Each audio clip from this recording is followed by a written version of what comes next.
ছাত্ৰ-ছাত্ৰীসকলৰ শৈক্ষিক দিশৰ উত্তৰণৰ প্ৰতি লক্ষ্য ৰাখি অসম জাতীয়তাবাদী যুৱ ছাত্ৰ পৰিষদৰ কাকজান আৰু টিয়ক আঞ্চলিক সমিতিৰ যৌথ প্ৰচেষ্টাত আৰু কাকজান মহাবিদ্যালয়ৰ সহযোগত এদিনীয়া কাৰ্যসূচীৰে যি কৰ্মশালা আয়োজন কৰা হৈছিলে তাত উপস্থিত থাকি বহুত ভাল লাগিলে, বহুখিনি কথা জানিব পাৰিলোঁ। মানুহৰ মৃত্যুৰ আগমুহূৰ্তলৈকে যিকোনো কথা শিকি কেতিয়াও শেষ নহয়। সেইকাৰণে মই সৰুৰে পৰাই আগত মাহঁতৰ লগত গৈছিলোঁ আৰু তাৰপিছত ডাঙৰ হোৱাৰ পাছত নিজেই যাবলৈ চেষ্টা কৰোঁ এনেকুৱা ধৰণৰ সভা সমিতিবোৰলৈ বা যিকোনো ধৰণৰ অনুষ্ঠানবোৰলৈ। তাৰ পৰা বহু কথা শিকিব পাৰোঁ আৰু মোৰ ভিডিঅ'টো যথেষ্ট দীঘল হ'ব। কোনোবা যদি অভিভাৱক বা ছাত্ৰ ছাত্ৰীয়ে মোৰ এই ভিডিঅ'টো চাই আছে তেতিয়াহ'লে শেষলৈকে চাব, আপোনালোকেও বহু কথা জানিব পাৰিব। আহক তেতিয়াহ'লে আমি ভিডিঅ'টোৰ মাজলৈ সোমাই যাওঁ।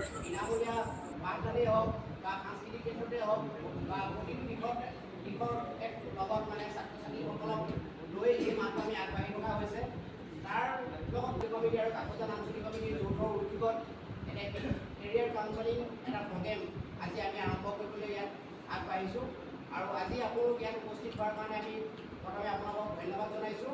আৰু এই অনুষ্ঠানটি আমি আৰম্ভ কৰাৰ প্ৰাক মুহূৰ্তত আমি চিনাকি কৰিব বিচাৰিছোঁ আমাৰ মাজত উপস্থিত আছে কেতিয়াও নহয়, সততা নিষ্ঠা আৰু আন্তৰিকতাপূৰ্ণভাৱে কৰা কামটোৱে কেতিয়াও বিফলতা নানে। এই কথাটোহে আমাৰ কাৰণে গুৰুত্বপূৰ্ণ।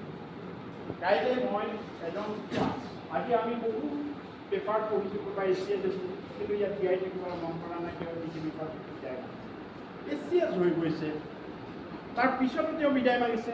IPS হৈছে, IAS হৈছে, তথাপিতো তেওঁলোকে কিয় কাম কৰি সন্তুষ্ট হোৱা নাছিল?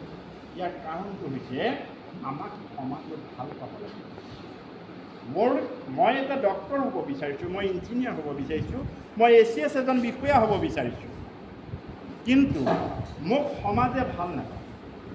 মোক কোনোবা এখন ওচৰত মিটিং পাতিলে মোক নামাতে, মই তেতিয়া জীয়াই থাকি ভাল পাম দে। মই আজি ডক্টৰ হ'ব বিচাৰিছোঁ, ঠিক আছে, মই ডক্টৰ হৈ গ'লোঁ। কাইলৈ মোৰ ওচৰতে পেচেণ্ট এজনো নাথাকে, তেতিয়াহ'লে মোৰ ডক্টৰ কাম কৰি ভাল লাগিব জানো? আজি বহুত তেনেকুৱা চেম্বাৰ কৰি ডক্টৰ হৈ আছে, য'ত পেচেণ্টেই নহয়। কিন্তু কিছুমান ডক্টৰৰ ওচৰত তুমি চাবা টিকেট এটা পাবলৈ যাবি, তুমি পেচেণ্ট দেখুৱাবলৈ নিবলৈ নোৱাৰে নে আজি টিকেট দিয়ে মানে কষ্ট মানে নিড টু বি নিডেড। ছ'চাইটিয়ে আমাক ভাল পাব লাগিব। মোৰ কেৰিয়াৰ মই বনাবলৈ চেষ্টা কৰিছোঁ। মই মোৰ কেৰিয়াৰটো উপনীত হৈছোঁ, যিটো অতিকে আমি কৈ গৈছোঁ যে আমি তোমালোকক এটা আইডিয়াহে দিব পাৰোঁ, কিন্তু তোমালোকৰ এইটো নিজৰ কথা। তেতিয়াহ'লে মানে চিম্পুল এটা কেলকুলেশ্যনে তোমালোকক দেখাইছোঁ। অকণমান চোৱা যে আমি যদি এটোক 1 বুলি ধৰোঁ, বিটোক যদি 2 বুলি ধৰোঁ, চিটোক যদি 3 বুলি ধৰোঁ, জেডলৈকে হৈ গ'ল কিমান 26। যিটো এতিয়ালৈকে আমি ভাবি আছোঁ যে আমি হাৰ্ড ৱৰ্ক কৰিলে আমি ছাকচেছ হওঁ, তেতিয়াহ'লে আমি তাক যদি প্লাছ কৰি চাওঁ 98% হয়। যে আমি কৈছোঁ হাৰ্ড ৱৰ্ক। যদি আমি নলেজৰ কাৰণে খুব নলেজৰ পিছে দৌৰি আছোঁ, নলেজৰ থ্ৰুৱেদি হয় কিমান আমাৰ 96। কিন্তু মানসিকতা বা আমাৰ এটিটিউড যিটো হয়, সেই এটিটিউডটো কিন্তু লগ লাগিলে কি হয় তোমালোকৰ 100%। আজি যে এই অনুষ্ঠানটো আয়োজন কৰিবৰ কাৰণে এই উদ্যোক্তাসকলে এটা এটিটিউড লৈছে যে যিয়ে নহওক যিয়ে হওক আমি এই অনুষ্ঠানটো আয়োজন কৰিম। আৰু তোমালোকেও যে এই কষ্ট কৰি পেলাই এই দিনৰ দুপৰীয়াত তোমালোকে কথাকেইটা শুনিবলৈ যে ধৈৰ্য কৰি আছা, এইটো ওৱান কাইণ্ড অফ কি হয় পজিটিভ এটিটিউড। যে তোমালোকে ধৈৰ্য ধৰি ইয়াত বহি আছা, সেইটো এটা ওৱান কাইণ্ড অফ কি হয় পজিটিভ এটিটিউড। আৰু আমি জীৱনত সফল হ'ব লগা হ'লে, ছাকচেছ হ'ব লগা হ'লে আমাৰ কি দৰকাৰ আছে? অত্যন্ত ইম্পৰ্টেণ্ট বস্তুটো হ'ল কি এটিটিউড। চব মানুহ জীৱনত সফল হয় জানো? কেতিয়াও সকলো সময়ত আমি সফল নহ'ব পাৰোঁ। ভবামতে আমাৰ পৰীক্ষাৰ মাৰ্কছো নাহিব পাৰে। ভবামতে আমি কোনোবা এটা ঠাই গৈছোঁ, তাত যাওঁতে আমাৰ গাড়ী পাঞ্চাৰো হ'ব পাৰে। জীৱনত ভবামতে সকলো কাম হয়নে নহয়? চ' সেই নোহোৱাৰ অৱস্থাটোত আমি নিজক কেনেকৈ সংযত কৰি ৰাখিম? বুজি পাইছানে? নোহোৱাৰ সময়টোত, যিটো সময়ত তোমাৰ বিপক্ষে আছে, সেই সময়টোত তুমি কেনেকৈ নিজক সংযত কৰি ৰাখিবা, সেই সময়টো তোমাক দৰকাৰ হৈ থাকে কি তোমাৰ পজিটিভ এটিটিউড। বুজি পাইছা? চ' এই পজিটিভ এটিটিউডটো কিন্তু বহুত দৰকাৰ। আৰু আজিকালি যিটো যুগ হৈছে, আমি সকলোৱে কওঁ যে হাৰ্ড ৱৰ্ক কৰিব লাগে। তোমালোকে বহুত ল'ৰা ছোৱালী এতিয়া আহিব সময়তো মই দেখি আছোঁ, এই গৰমতো তোমালোকে মাৰ্চ পাষ্ট কৰি আছা, নহয় জানো? যথেষ্ট ভাল লাগিছে। কিন্তু হাৰ্ড ৱৰ্কৰ লগতে আজিকালি অকণমান কি দৰকাৰ পৰিছে স্মাৰ্ট ৱৰ্ক বুজি পাইছানে অলপ স্মাৰ্ট ৱৰ্ক যদি আমি কৰিব পৰা যায় তেতিয়াহ'লে আমাৰ সুবিধাটো অলপ বেছি হৈ যায় আৰু এই স্মাৰ্ট ৱৰ্কৰ কাৰণে আজি যে তোমালোক ইয়াত আহি বহি আছা এইটো তোমালোকৰ মই এটা স্মাৰ্ট ৱৰ্ক কাৰণ আমি বহুত সময়ত মই অনুভৱ কৰোঁ চৰ্দাৰ আমাৰ director Pranab Bhuyan sir guidance counsellor Nawab Mustafa sir Ramen Gogoi sir আমি বিভিন্ন সময়ত যেতিয়া বিভিন্ন ঠাইত অসমৰ বিভিন্ন অনুষ্ঠানত আমি যাওঁ তেতিয়া আমি ল'ৰা ছোৱালীবিলাকৰ যেতিয়া মুখখনত চাওঁ তেতিয়া এটা প্ৰতিভা দেখা পাওঁ কাৰণ বিগত 16 বছৰ আমি তোমালোকৰ নিচিনা ল'ৰা ছোৱালীকে পঢ়াই আছোঁ পঢ়াই থাকিলে কি হয় ল'ৰা ছোৱালীবিলাকৰ মেণ্টেলিটিটো ল'ৰা ছোৱালীবিলাকৰ মুখখন শুনোতে এজন ষ্টুডেণ্টে গম পাইছে যে তাত অকল এটা চাউণ্ডে বাজি ষ্টাইল দি দেখাই আছে পুৰা প্ৰিয়াক্ষীক দেখাব লাগিব হয়নে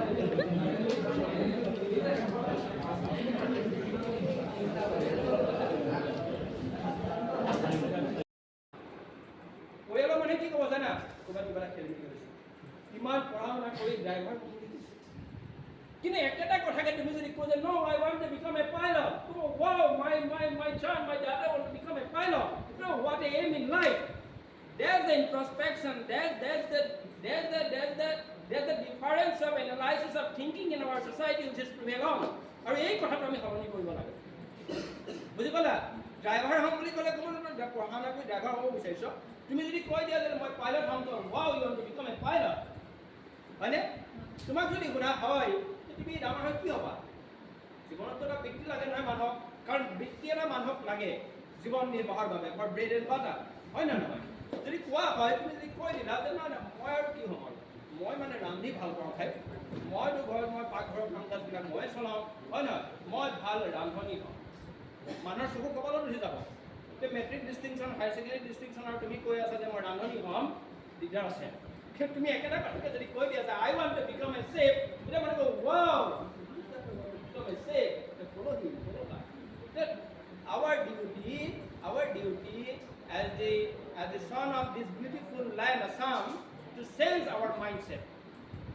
দৃষ্টিকোণ আমি সলনি কৰিব লাগিব মন কৰিছানে যে প্ৰতিটো কৰ্মতে ডিগনিটি অফ লেবাৰ আগতে যে ভূপেন হাজৰিকা জয়ন্ত হাজৰিকা গান এটা আছে নাই মোৰ প্ৰেয়সীয়ে বুজে জানা ডিগনিটি অফ লেবাৰ হয় নহয় সেই ডিগনিটি অফ লেবাৰ সেই তুমি বুজিব লাগিব আৰু আমাৰ মাজত কি আছে হিডেন আমাৰ পটেনচিয়েলিটি কি আছে সেইটো জানিবৰ কাৰণে আমি এবাৰ হ'ব লাগিব ৰিলিভেণ্ট হ'ব লাগিব আৰু যদি আমি ৰিলিভেণ্ট হওঁ তেতিয়া আমি ইংৰাজী বৰ্ণমালাৰ আৰু 4টা আখৰ আমাৰ হৃদয়ত থাকিব আমাৰ বিশ্লেষণত থাকিব তাৰ প্ৰথম আখৰটো কি জানা এছ ইটো আখৰ হৈছে ডব্লিউ ইটো আখৰ হৈছে অ' আৰু আনটো আখৰ হৈছে টি SWOT অ'কে আৰু মই ভাবোঁ নহয়তো হয়েই কথাটো এই যে আমি হাউচত যিমান মানুহ আছোঁ যেনেকৈ আমাৰ কাৰো 5টা আঙুলি সমান নহয় এখনহঁতৰ 5টা মোৰতো সমান নহয় তোমালোকৰ সমান হয় নেকি সেইটো সমান নহয় মানে এই 10টা আঙুলি সমান নহয় ভৰিকেইটাও নহয় হয়নে নহয় কিন্তু কথাটো হৈছে আমাৰ এই হাউচত থকা প্ৰত্যেকৰে এটা এছ আছে ঈশ্বৰে দিছে এটা ডব্লিউ আছে এটা অ' আছে এটা টি আছে এতিয়া আমি সেই বস্তুটো যেনেকৈ আমি স্কুটি বা বাইকখন চলাওঁতে বস্তুটো আমি কি কৰোঁ আমি প্ৰথমে তাক কণ্ট্ৰল কৰি লওঁ নাই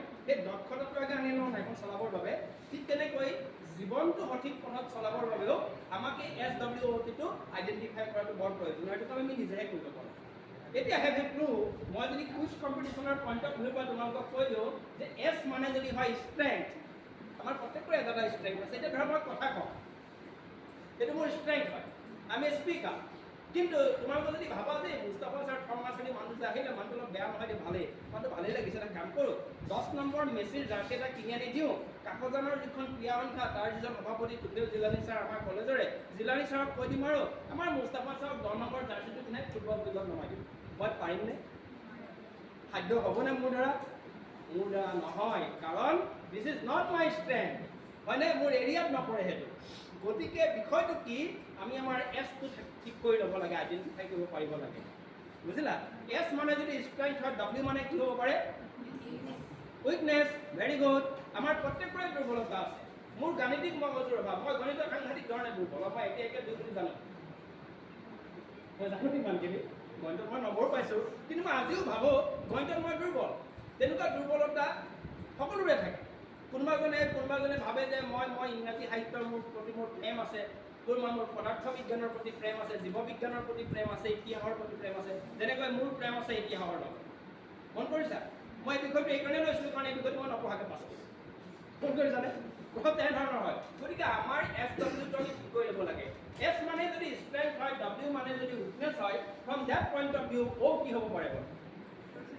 good, very good, very good. O stands for opportunity. আমাৰ সন্মুখত সুযোগ থাকে, হয়নে? এই সুযোগবিলাক আমাৰ S-টোৱে আনি দিয়ে, বুজিলা? আৰু আমি একেটা সময়তে যদি W-টো মিনিমাইজ কৰিব পাৰোঁ, আমাৰ সন্মুখত অজস্ৰ O থাকে, অপৰচুনিটি থাকে। আৰু এটা কি থাকে জানা? T থাকে। T stands for what? Yes? ডাঙৰকৈ কোৱা। আৰে ডাঙৰকৈ কোৱা। তুমি প্ৰথমে যদি কৈছা সেইটোৱে উত্তৰ কোৱা। থ্ৰেট। Yes, অলপ দমটো ৰাখিবা কথাটো কওঁতে। ভুলকৈ ক'ব লাগে কবাই। থ্ৰেট মানে প্ৰত্যাহ্বানো থাকে, হয়নে? গতিকে আজিৰ এই বিষয়টোৰ অন্য এটা পাৰ্ট কি? প্ৰত্যাহ্বান আৰু সম্ভাৱনা। এই দুইটা কথাৰ মই এই বিষয়টোত আছোঁ, আমাৰ বিষয়টোৰ মাজত থাকি মই কথা কৈ আছোঁ যে প্ৰত্যাহ্বান আৰু সম্ভাৱনা এইটা কথাৰ লগত SW দিয়া থাকিলে কথা জড়িত হৈ থাকে। মন কৰিছা? আৰু মই মোৰ জীৱনৰ লক্ষ্যটো থিৰাং কৰিবলৈ যাওঁতে, মই মোৰ কথাটো থিৰাং কৰিবলৈ যাওঁতে মই কি কৰিব লগা হয়? মোৰ পটভূমিটো চাব লগা হয়। মোৰ প্ৰতিভা আছে, কিন্তু মোৰ ঘৰৰ প্ৰেক্ষাপটে কি কয়? মন কৰিছানে? মোৰ ঘৰৰ প্ৰেক্ষাপটে কি কয়? এটা সৰু কথা কওঁ, মোৰ একদম ব্যক্তিগত কথা কৈছোঁ, মই শ্বেয়াৰ কৰিছোঁ তোমালোকৰ লগত। মই 2002 গ্ৰেজুৱেট আছিলোঁ, বুজিলানে? 2002 গ্ৰেজুৱেট মই। তাৰপৰা মই ডিব্ৰুগড় ইউনিভাৰ্চিটিত ছিট পালোঁ ইতিহাস বিভাগত। মোৰ ঘৰত অলপ মা অসুখীয়া মানুহ আছে, আজিও মোৰ মা শয্যাগত। মই তাৰমানে যাব পৰা নাই, মানে গুচি গ'লেই মানে মাক ভাত মুঠি খাবলৈ মানুহ নাই, ছেকেণ্ড মেন নাই, একদম ৰিয়েল ফেক্ট, কিতাপৰে জানে। তাৰপিছত মোৰ মনে ক'লে মোৰতো পঢ়িবলৈ মন নহয়। মই দেখিলোঁ যে JB ল কলেজত মই গুৱাহাটীত মই ল পঢ়িম। মই যাবলৈ ৰেডি হ'লোঁ। ৰেডি হৈ যোৱাৰ পাছত ৰাতি মায়ে মোক কৈছে যে তই ৰাজা নগ'লে নহয়নে? তো মোৰতো লগত সন্দেহ হৈ গ'ল নহয় মাৰ ওপৰত। মা প্ৰকৃততে ইংলিছ মিডিয়ামৰ গ্ৰেজুৱেট হয় নহয়? আই ডাউট। মই ৰাতি চাইছোঁ, খুব চাইছোঁ, মা প্ৰকৃততে গ্ৰেজুৱেট মানুহ হয় নহয়? মই যিহেতু মাটো গ্ৰেজুৱেট মানুহ হয়, NN শইকীয়া কলেজত বেষ্ট ছ'চিয়েল ছাৰ্ভিচ ৱৰ্কাৰ আছিল, ভাল মানুহ আছিল, ভাল কাম কৰিছিল, গ্ৰেজুৱেট হয়। What is the problem going on exactly? কাৰণ ঘৰত মোৰ দেউতা নাথাকে, মই ভাইটি কৰোঁ আমি। তেতিয়া কি হয়, মই এই কথাটো কিয় কৈছোঁ জানা? কেৰিয়াৰ জীৱনশৈলীৰ দৃষ্টিকোণেৰে সাম্প্ৰতিক সময়ৰ প্ৰত্যাহ্বান আৰু সম্ভাৱনাৰ কথা বহু ল'ৰা ছোৱালীৰ লগত পাতিছোঁ, বহু ল'ৰা ছোৱালীয়ে পাতিছে আমাৰ লগত। তেতিয়া কি হয়, টেলেণ্টে এটা বেলেগ কথা কয়, ঘৰৰ প্ৰেক্ষাপট বেলেগ কয়, আৰু প্ৰেক্ষাপটে নকয় সেই কথাটো, যিটো কথা টেলেণ্টে কয়। বুজিলানে? দুইটা কথাৰ মাজত বেলেঞ্চ আনিব যাওঁতে গোটেই ৰাতি মই যুদ্ধ কৰিব লগা হ'ল। তাৰপৰা ৰাতিপুৱা ঠিক কৰিলোঁ, ৰাতিপুৱা সেই সময়তে মোৰ এজন শিক্ষাগুৰু আছিল, বুধিন দত্ত বুলি কয়, তোমাৰ মধ্যপ্ৰদেশত। তেওঁ মানে তেতিয়া লেণ্ডফোনৰ জামানাটো, তেতিয়া তেওঁ মধ্য ৰিফ্ৰেছাৰ কোৰ্চত আছে। মোৰ এজন ককাইদেউ মনটো হয়, কি মনটো যায়, খুব পানী পোৱা গৈছে, তেওঁ আছে, তেওঁ বান্দৰচলীয়া। তেওঁ এতিয়া পঢ়া শুনা কৰি থাকে। আৰু এজন খুব জাতীয়তাবাদী চেতনাৰ বাঙালী সম্প্ৰদায়ৰ মানুহ আছিল, অৰবিন্দ সাহা। মই ঠিক কৰিলোঁ যে কুছটো ধৰণা আহে ভাই, মইতো গম পাই গ'লোঁ মই যদি গুচি যাওঁ মাৰ কি হ'ব। মই অনেষ্টলি কৈছোঁ। আৰু মই এতিয়াও কওঁ, মোৰ পৰা তোমালোকে যদি কিবা কথা শিকিবলগীয়া আছে, একো কথা মোৰ পৰা শিকিবলগীয়া নাই, যে I always dedicate my life for the life of my mother. মোৰ পৰা তোমালোকে একো কথা শিকিবলগীয়া নাই, মোৰ পৰা শিকিবলগীয়া আছে বুলি মই নাভাবোঁ। মই আজি যোৱা 20-25 বছৰীয়া মোৰ সামাজিক জীৱনত মই বহু পদবী চদবী ত্যাগ কৰি দিছোঁ only because of my mother. সেইটো সঁচা কথা, কিতাপত জানে দেই। এতিয়া মই চোৱা, মই কি কৰিলোঁ, মই ঠিক কৰিলোঁ কুছটো কৰনা হে না। সেই সময়ত মই ঠিক কৰিলোঁ যে কিতাপত আমি অসম জাতীয় বিদ্যালয় শিক্ষা সংসদৰ আৰ্হি কিতাপত আমি জাতীয় বিদ্যালয় প্ৰতিষ্ঠা কৰা কাম কৰিছোঁ। চোৱা, প্ৰেক্ষাপটে মোক নিগেটিভিটি দিলে, মই জানো মই যাব নোৱাৰোঁ, কিন্তু মই কি কৰিছোঁ, হতাশ হৈ চলিলেতো নহ'ব মানে, হয় নে নহয়? কাম কৰিব লাগিব। কাম কৰিবৰ কাৰণে উই নিড পজিটিভ ভাইব, আৰু পজিটিভ ভাইবটো নিজে ক্ৰিয়েট কৰিব লাগিব, নিজে। তাত ফ্ৰাষ্ট্ৰেশ্যন আহিলে নহ'ব। এতিয়া মোৰ লগত যিকেইটা ACS হৈ আছে, সিহঁত মোৰ ওচৰত আহিলে, সিহঁতেও মোৰ ওচৰত ইনফিৰিয়ৰিটি কমপ্লেক্সত নভোগে, মই সিহঁতৰ ওচৰত ইনফিৰিয়ৰিটি কমপ্লেক্সত নভোগে। সিহঁতে মোৰ জীৱনশৈলীক সন্মান কৰে, মই সিহঁতৰ জীৱনশৈলীক সন্মান কৰোঁ। বুজি পালানে কথাটো? বুজি পাইছা মই কি কৈছোঁ? গতিকে মই আজিৰ প্ৰজন্মৰ ল'ৰা ছোৱালী আৰু ল'ৰা ছোৱালীৰ মাক দেউতাকৰ লগত যেতিয়া কথা পাতোঁ, এটা মই পাৰ্থক্য দেখা পাওঁ। ল'ৰা ছোৱালীৰ মনে কয় এটা, বাপেক মাকে কয় এটা। বুজি পালা? আৰু মই এতিয়া তোমালোকক অনুৰোধ কৰোঁ, তোমালোকে মা দেউতাৰ লগত খুব কথা পাতিবা। এই হামিদ ছাৰে ক'বৰ দৰে যে গধূলি যে গৈ যে কথা পাতিলে কথা পাতিবা, ক্লিয়াৰকৈ কথা পাতিবা। আৰু নিজৰ জীৱনৰ লক্ষ্যটো নিৰ্ধাৰণ কৰোঁতে ঘৰখনক এবাৰ চাবা। ঘৰখনকো চাবা আকৌ দেই। কাৰণ এটা কথা, পৃথিৱীলৈ আহিছোঁ নহয়, আমাৰ সঞ্চালক ছাৰে ক'বৰ দৰে পিতৃ মাতৃৰ চৰণতে ঈশ্বৰ স্থিতি লুকাই আছে। আজি যদি মোক তোমালোকে সোধা এট দি এজ অফ 43 যে নবাব মুস্তাফা আহমেদ আপোনাৰ জীৱনৰ ডাঙৰ প্ৰাপ্তি কি, মই মোৰ মাক কিন্তু সাংঘাতিক কেয়াৰ লওঁ, সকলোৱে লওঁ, কিন্তু মোৰ কেয়াৰটো অলপ বেলেগ, কিবা কিবি কৰিব লগা হয় দেই। আৰু তিথাবৰে জানে মই আকৌ কৈছোঁ, তাৰ কাৰণে বহুত কিবা কিবি কৰিব লগা হয়, বুজি পালানে? একদম ৰিয়েল ফেক্ট মই কৈ আছোঁ। গতিকে মোৰ তোমালোকলৈ আহ্বান, বি প্ৰেক্টিকেল। আৰু এতিয়া মই আকৌ শব্দত লৈ যদি যাওঁ দৃষ্টি, আজিকালি আমাৰ দৃষ্টি দুখন পৃথিৱীত থাকে। এখন পৃথিৱী, এই যে আমি ৰুমটোত আছোঁ, এইখন এখন পৃথিৱী, হয়নে? এখন হৈছে সামাজিক মাধ্যমৰ পৃথিৱী, হয়নে নহয়? ফেচবুকৰ পৃথিৱী এখন আছে নাই? ইনষ্টাগ্ৰামৰ পৃথিৱী এখন আছে নাই? হয়নে? আমি টুইটাৰৰ পৃথিৱী এখন আছে নাই? সেই পৃথিৱীখনত কি কি আমি পাওঁ কোৱাচোন? এটা লাইক পাওঁ, খুব ভাল লাগে দাদা যেতিয়া আমাৰ ফটো এখনত আমি প্ৰফাইল পিকচাৰ চেঞ্জ কৰি দিলোঁ, তাত কোনোবাই লাভলি দি দিলে, নাইচ, ভাল লাগে নালাগে? হয় নহয়? এটা কমেণ্ট আহি গ'ল, ভাল লাগে নালাগে? ভেৰি গৰ্জিয়াছ, ভাল লাগে নালাগে? হা? আকৌ কোনোবাই যদি শ্বেয়াৰ কৰি দিলে আৰু ভাল লাগে নালাগে? হয়নে? কিবা এটা ভিডিঅ' এটা পষ্ট কৰি দিলোঁ, ভিউজ আহি গ'ল, এতিয়া 1K 2K 10K আহি পাওঁ, লাইফটো ভাল দেই, হয় নহয়? হা? ভাল লাগে ন?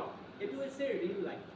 ৰিয়েল লাইফ আৰু ৰিয়েল লাইফৰ মাজত আমি যদি কম্পেৰিজন এটা কৰি দিওঁ, কি হয় জানা? তোমাৰ যদি এটা পষ্টত কোনোবাই এটা লাইক দিছে, খুব ভাল কথা, কিন্তু আমি চিন্তা কৰিব লাগে মোৰ বাস্তৱ জীৱনত মোৰ যদি কোনোবা এটা ভাল কাম হয়, সেই কামটোত যাতে সমাজে লাইক কৰে, সমাজে যাতে কামটোত এটা ভাল কাম বুলি কমেণ্ট কৰে, সমাজে সেই কামটোক বুলি ভাল কাম বুলি যাতে শ্বেয়াৰ কৰে, সমাজে যাতে সেই কামটোক ভাল বুলি এটা ভিউজ দিয়ে। বুজি পাইছানে? কাৰণ আজি আমাৰ জীৱনটো সামাজিক মাধ্যমে নিয়ন্ত্ৰণ কৰে, হয়নে নহয়? হয়নে? মই আজি অলপ দিন আগতে অকলে অকলে কি কৰিম, গ্ৰীষ্ম বন্ধৰ দিন, হামিদ ছাৰৰ নিজৰ কামত লাগি আছে, আমাৰ ডিৰেক্টৰ ভূঞা ছাৰৰ নিজৰ কামত লাগি আছে, মই অকলে অকলে যোৰহাটৰ KFC খাবলৈ আহিলোঁ। এই চুকৰ যিখন আছে নহয়, মই আহি পেলাই বৰ ইণ্টাৰেষ্টিং কথা এটা দেখিলোঁ। মই খাদ্য অৰ্ডাৰ দিলোঁ আৰু মোৰ লগত মোৰ বন্ধু এজনে পৰীক্ষা গ'ল যোৰহাটত, হা, মোক ক'লে যে বন্ধু তালৈকে যাম ওলা, চব তোমালোকৰ নিচিনা ল'ৰা ছোৱালী বহি আছে, য়ং জেনেৰেশ্যনৰ, আমিও য়ং বাৰু, আমাৰ তোমালোক আমাতকৈ য়ং। মই মানে সাংঘাতিক কথা এটা দেখিলোঁ, গম পাইছা?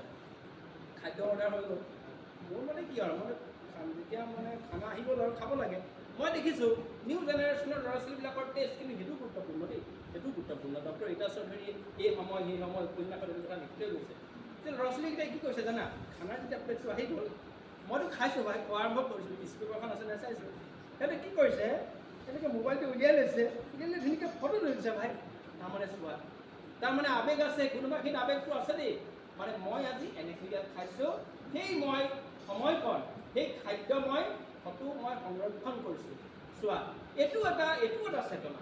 এই চেতনা মই বেয়া বুলি নকওঁ, কিন্তু কথাটো কি জানা, আমাৰ জীৱনশৈলীক আজি সামাজিক মাধ্যমে অলপ বেছিকৈ নিয়ন্ত্ৰণ কৰে।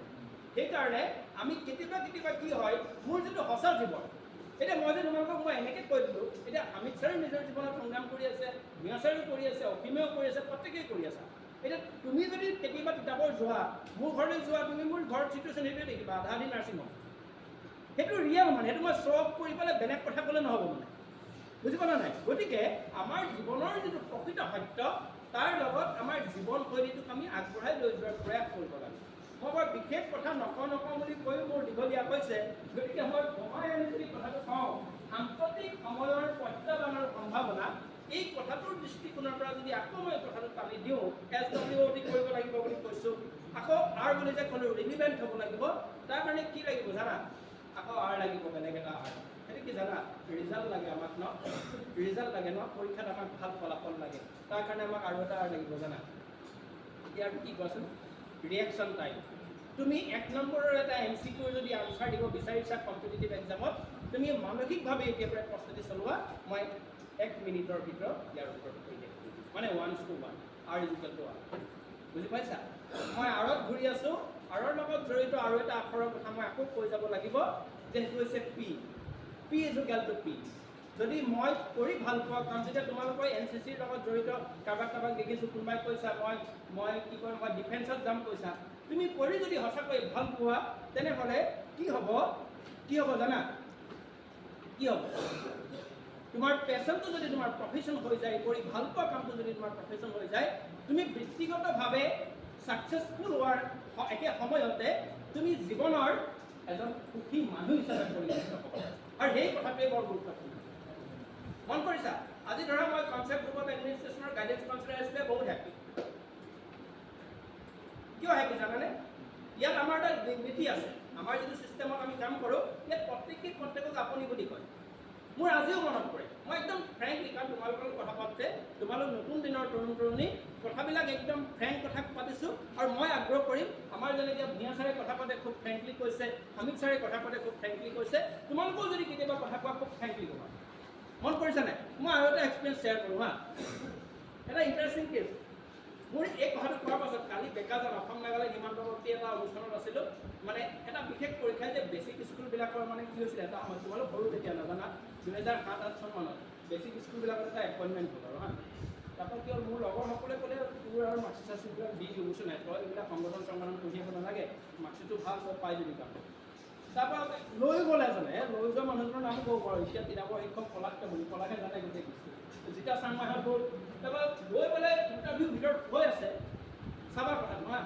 মই নকওঁ সেইটো সেয়া মই মোৰ দৃষ্টিকোণটো ভুল নে শুদ্ধ কিন্তু মই আজি কওঁ মোৰ নিজস্ব দৃষ্টিকোণৰ পৰা দৃষ্টিকোণটো শুদ্ধ জীৱনত দেখিছোঁ বহুত উপায়ুক্ত দেখিলোঁ তেওঁলোকে ভাল আচৰণ কৰিব জানে কাৰণ বিশ্ববিদ্যালয়ৰ ডিগ্ৰীয়ে মানুহক প্ৰতিযোগিতাই কাগজ দেখিলেই নিদিয়ে মানুহক জীৱনশৈলীও দিয়ে আৰু জীৱনশৈলীয়ে মানুহক কয় যে মোৰ মানে how to speak and how to behave and how to introspect with a man and with personality this important মই কিমান মাৰ্কছ পাইছোঁ গুৰুত্বপূৰ্ণ কথা কিন্তু মোৰ ব্যক্তিত্বই বহুত কথা কৈ থাকে ইণ্টাৰভিউ যেতিয়া হৈ আছে কি দেখিলোঁ গম পোৱা ইণ্টাৰভিউ লোৱা মানুহকেইটা কেইবাটাও মানুহ পৃথিৱীত নাই এতিয়া সিহঁতে তুমি নামাকৈ কেণ্ডিডেটৰ কথা পাতিছে তোমাৰ নাম কি নাম তোমাৰ ঘৰত কোন কোন আছে তুমি এইটো বিষয়ত কি পাইছা কোৱা তুমি আমাৰ কনচেপ্টত ইণ্টাৰভিউ হয় ডিৰেক্টৰ ছাৰসকল বহি থাকে আমি পঢ়োৱা আমাৰ প্ৰাক্তন ষ্টুডেণ্ট যেতিয়া আমাৰ ইণ্টাৰভিউ বৰ্ডত আহে উই এড্ৰেছ দেম এজ আপুনি 18 বছৰ আৰু মনত ৰাখিব লাগিব 18 বছৰ যেতিয়া হৈ যাব কোনোবা মানুহে যদি তোমালোকক নিজে নকয় যে মোক তুমি বুলি ক'ব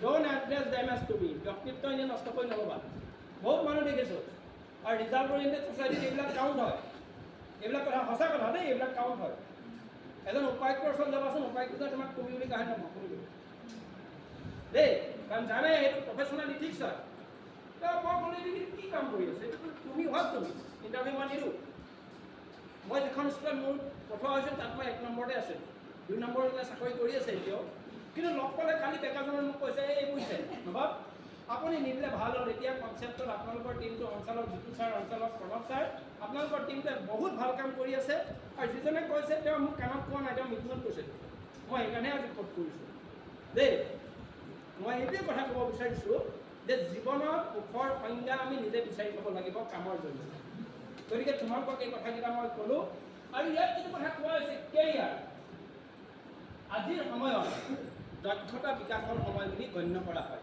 স্কিল ডেভেলপমেণ্টৰ দিন এতিয়া আমি অলপ দেৰি আগতে হামিদ ছাৰৰ কথাবিলাক শেষ কৰাৰ পাছত আমি কি খালোঁ বাৰু আমি কি খালোঁ চিংগাৰ নামৰ তাৰ লগত আৰু কি খালোঁ চাহ খালোঁ চাহটো কেনেকুৱা আছে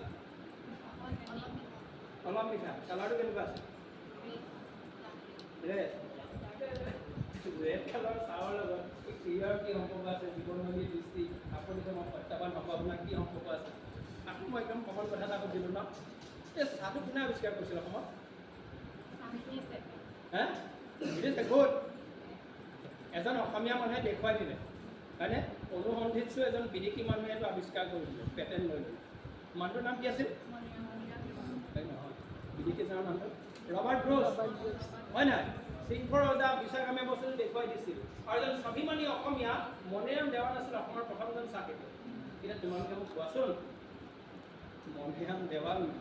মণিৰাম দেৱানৰ হাতত আইচিটি স্কিল ডেভেলপমেণ্টৰ কথা ভাৰতত খুব আলোচনা হয় অসমত আলোচনা হয় খুব ভাল কথা মণিৰাম দেৱানৰ হাতত স্কিলটো আছিল কিন্তু ফিজিকেল স্কিলটো থকাৰ প্ৰেক্টিকেল স্কিলটো থকাৰ উপৰিও তেওঁৰ মেণ্টেল স্কিলটো খুব ষ্ট্ৰং আছিল মানসিক দক্ষতা খুব শক্তিশালী আছিল সেই সময়ত তেওঁ ভাবিব পাৰিছিল যে চাহ বাগিচা অসমীয়া মানুহ কৰিব পাৰে বুজিলা নাই বুজি পাইছে নাই কথাটো গতিকে what I want to say in today's session in last session of today's programme is this যে দক্ষতা প্ৰায়োগিক দক্ষতা শাৰীৰিক দক্ষতা বৌদ্ধিক দক্ষতাৰ প্ৰয়োজন আছে কিন্তু মানসিক দক্ষতাই এই কথাবিলাকৰ বাট কাটি দিয়ে বাট নিৰ্ণয় কৰে আমি মানসিকভাৱে খুব শক্তিশালী আৰু হস্তময় থাকিব লাগিব মোৰ একেবাৰে শেষৰ কথাটো আজি আমি বহি আছোঁ এতিয়া হয় নহয় এতিয়া ভাৰত আৰু ইংলেণ্ডৰ মাজত টেষ্ট ক্ৰিকেট চলি আছে নাই এতিয়া কেইটা পাইছে বহুত সময় হৈ গ'ল 1:43 সামৰিব হৈ গ'ল মোৰ বেছি দেৰি কৰিছোঁ এতিয়া 3:30 বজাৰ পৰা ভাৰত আৰু ইংলেণ্ডৰ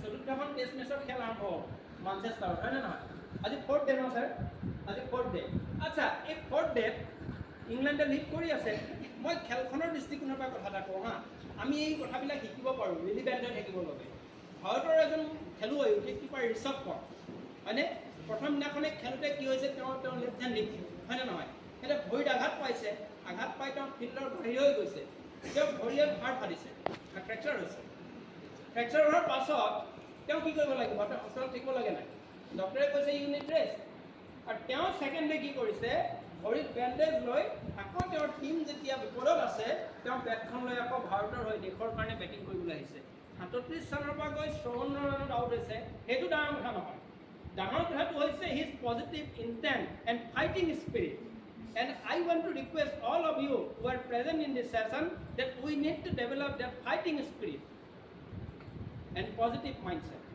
মোৰ কথাকেইটা তোমালোকে বহুত মনোযোগেৰে শুনিবলৈ যত্ন কৰিলা মই তোমালোকক কৃতজ্ঞতা জনাইছোঁ মোৰ ফোন নাম্বাৰটো আয়োজকসকলৰ ওচৰত আছে 9101491307 কেতিয়াবা কিবা থাকিলে ক'বা আৰু জ্ঞানাৰ্থে প্ৰৱেশ আৰু সেৱাৰ্থে প্ৰৱেশ প্ৰস্থান কৰাৰ সময়ত এই কাকজান মহাবিদ্যালয়খন ভালকৈ উজ্বলি থাকিবৰ কাৰণে তোমালোকে চিন্তা কৰা কাকজান মহাবিদ্যালয় কেনেকৈ ভাল হ'ব ইয়াৰ ছিনিয়ৰ ছেকেণ্ডেৰী স্কুলখন কেনেকৈ ভাল হ'ব ইয়াৰ LP স্কুলখন কেনেকৈ ভাল হ'ব দেই এই কথাবিলাক তোমালোকে চিন্তা কৰা আৰু চিন্তা কৰোঁতে হীৰেণ ভট্টাচাৰ্যই ক'বৰ দৰে মনটোক নিজে নিজে কৈ থাকিবা যে মোৰ প্ৰাণৰো প্ৰাণৰ মোৰ গানৰো গানৰ মূল দিশ মোৰ প্ৰতিটো কামেই মোৰ প্ৰতিটো চিন্তাই এই দেশৰ বুকুত ৰচে হয় সোণোৱালী ভৱিষ্যতৰ সপোন মোৰ জীৱনৰ আহে আহে মোৰ যৌৱনৰ কোহে কোহে সেই সপোনৰ কলজল দেখে দেখে দেশ আছে এনে বহু দেশৰ অৰঙে দৰঙে মই ধৰিছোঁ বহু বন্ধুৰ সৈতে হাতে হাতে হাত ধৰি কৰিছোঁ কেতিয়াবা সাগৰ পাৰত কেতিয়াবা সেতুৰ তলত নতুবা পাহাৰ ধৰি খন্তেক জিৰাইছোঁ বন্ধুৰ হাতে প্ৰাণ খুলি প্ৰাণৰ কথা পাতিছোঁ তাৰপিছত আকৌ আৰম্ভ কৰিছোঁ নতুন যাত্ৰা এনে বহু যাত্ৰাৰ শেষ মোৰ দেশ যাৰ বুকুৰ উমেদ মোক দিছে ভাল পোৱাৰ আনন্দ যৌৱনৰ প্ৰাচুৰ্য জীৱনৰ নতুন অৰ্থ এই দেশৰ বাবে মই জীয়াই আছোঁ এই দেশৰ বাবে মই জীয়াই থাকিবলৈ মৰণ পণ কৰিছোঁ ৰণুৱা বনোৱা হালোৱা এই সকলোৰে মাজত মই আছোঁ মোৰ দেশৰ বাবে অনৈক্যৰ মাজত ঐক্য হৈ বিৰোধৰ মাজত সংহতিৰ সম্ভাৱনা হৈ মই আছোঁ জীৱনে মৰণে শয়নে সপোনে এই দেশৰ আহ্বান মই শুনিছোঁ শত্ৰু মিত্ৰ সকলোকে মই চিনিছোঁ সিহঁতৰ অন্তৰ মই বিশ্বাসেৰে জিনিছোঁ শান্তিৰ চৰাইজুৰি আজলি ভৰাই মই দিছোঁ ভঁৰালৰ এমুঠি ধান পৰাণৰ একোটি গান আৰুতো মোৰ একো নাই মোৰ দেশ মোৰ কল্লোলিত সপোনৰ উত্তাল তৰংগই মোক লৈ যায় গভীৰৰ পৰা গভীৰতৰলৈ আদৰ্শৰ কঠিন পৰ্বতলৈ ধন্যবাদ বিভিন্ন ধৰণে শিক্ষাৰ্থীসকলক লৈ ব্যস্ত হৈ আছিল ক'ৰবাত বিনামূলীয়া পাঠদান ক'ৰবাত সংস্কৃতিৰ ক্ষেত্ৰতেই হওক বা ক'ৰবাত বৰগীতৰ কৰ্মশালা হওক বা আজি কেৰিয়াৰৰ ওপৰত এক কৰ্মশালা আছে বিভিন্ন ধৰণৰ কৰ্মশালা কৰিলে আমি আশা ৰাখিছোঁ যাতে অসম জাতীয় যুৱ ছাত্ৰ পৰিষদ যোৰহাট জিলা সমিতিয়ে এই আগন্তুক সময়তো এনেদৰে শিক্ষাৰ্থীসকলৰ হৈ কাম কৰি যাব কিন্তু কাম কৰি যাবলৈ হ'লে আপোনালোকৰ সহায় প্ৰয়োজন হ'ব গম পাইছেনে গতিকে আগন্তুক দিনত আপোনালোকৰ সহায় আমি কামনা কৰিছোঁ আৰু সদৌ শেষত অসম জাতীয়তাবাদী যুৱ ছাত্ৰ পৰিষদ বৃহৎ আঞ্চলিক কমিটি আৰু কাকজান আঞ্চলিক কমিটিৰ তৰফৰ পৰা আমাৰ আজিৰ পঞ্চায়ত প্ৰতিষ্ঠান বিদ্যালয়ৰ যি আমাৰ শিক্ষাগুৰুসকলক আমি ধন্যবাদ জনাইছোঁ আগন্তুক সময়ত যাতে আমাক এনেধৰণৰ সহায় কৰে আৰু উঠি অহা শিক্ষাৰ্থীসকলৰ বা ছাত্ৰ ছাত্ৰীসকলৰ জীৱনত বহুত আজিকালি বি পাছ কৰি হওক বা হায়াৰ ছেকেণ্ডেৰী পাছ কৰি বা মেট্ৰিক পাছ কৰি ক'ত পঢ়িম কি কৰিম এটা হেৰি হৈ থাকে দুমোজাত থাকে আমিও ঠিক তেনেদৰে দুমোজাত আছিলোঁ এটা সময়ত যে তোমালোক যাতে দুমোজাত থাকিব নালাগে শিক্ষাগুৰুসকলৰ লগত কণ্টেক্ট কৰিবা বা আমাৰ লগতো কণ্টেক্ট কৰিবা আমি কোন পথেৰে গ'লে তোমালোকে কি কৰিব পাৰিবা আমি কিবা এটা ছাৰসকলৰ লগত আলোচনা কৰি তোমালোকক চেঞ্জ কৰিব পাৰিম গতিকে ইমানতে এই অনুষ্ঠানটো অন্তৰ্ভুক্ত বুলি ঘোষণা কৰিছোঁ ঠিক আছে সামৰিব মানা কৰিছে আৰু কিবা এটা ক'বলগীয়া আছে আৰু যদি যুৱ ছাত্ৰ পৰিষদে এনে কৰে যে ৰাইজৰ কাম কৰি আছে বা আমাৰ যুৱ ছাত্ৰ পৰিষদৰ লগত যদি আপোনালোকে যোগদান কৰিব বিচাৰে বা এজন সদস্য হৈ থাকিব বিচাৰে আমাৰ কৃষকত কবিৰ আছে, ছেক্ৰেটাৰী হিচাপে আমাৰ বিবেক আছে কাকজানত, তেখেতসকলৰ লগত যোগাযোগ কৰি আমাৰ লগত তোমালোক সদস্য হৈ থাকিব পাৰিবা বা আগন্তুক সময়ত যদি সমাজৰ হৈ কাম কৰিব বিচাৰা আমাৰ লগত তোমালোকৰ সহযোগিতা কাম কৰিব।